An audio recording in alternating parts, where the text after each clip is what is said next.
মুনাফিকি করে, দ্বিচারিতা করে একবার গাং পার হতে পেরেছেন, ভবিষ্যতে আপনারা জাতির কাঠগড়ায় আসামি হিসেবে চিহ্নিত হয়ে যাবেন। তলে তলে গণভোটে নায়ের পক্ষে ক্যাম্পেইন করেছে।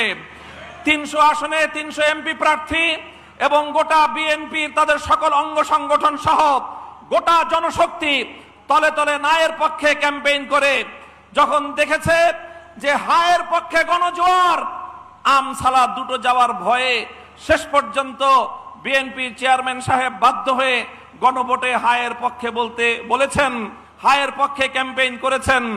কিন্তু যখনই তারা বৈতরণী পার হয়ে গিয়েছেন, সঙ্গে সঙ্গে সেই জাতির সঙ্গে কৃত অঙ্গীকার বিএনপি চেয়ারপারসন ভুলে গিয়েছেন।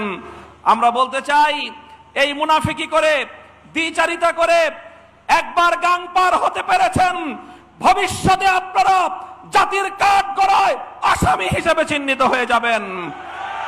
সুবিধাবাদের রাজনীতি বাদ দেন, গণভোটের রায় কার্যকর করুন। সংবিধান সংশোধনের ওই সকল বুঝ বাংলার মানুষ আর বুঝতে চায় না। 17টি সংবিধানের সংশোধন বাংলাদেশে হয়েছে, কিন্তু এই সংশোধনীগুলো টেকসই হয় না।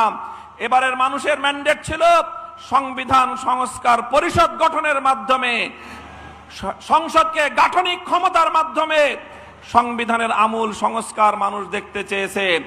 আপনারা যেই কথা বলছেন জুলাই সনদ অক্ষরে অক্ষরে বাস্তবায়ন করবেন, এটা মূলত জনগণের সঙ্গে নতুন করে আরেকটি প্রতারণা এবং ভাওতাবাজি। আপনারা জুলাই সনদের স্পিরিট বাস্তবায়ন করতে চান না, আপনারা আপনাদের নোট অফ ডিসেন্ট গুলো জাতির উপর চাপিয়ে দেওয়ার পায়তারা চালাচ্ছেন। এভাবেই যদি আপনাদের চলতে থাকে, জুলাই যোদ্ধাহত যোদ্ধারা এবং জুলাইয়ের শহীদ পরিবার, জুলাই যোদ্ধারা বাংলাদেশে আবার জুলাইয়ের মতো নতুন করে আরেক সংগ্রামে নামবে ইনশাআল্লাহ। আমিও কথা দিচ্ছি, সেই সংগ্রামের সম্মুখ সারিতে আমরা বুক পেতে দিয়ে থাকবো। শাহাদাতের রক্তের নজরানার যদি প্রয়োজন হয়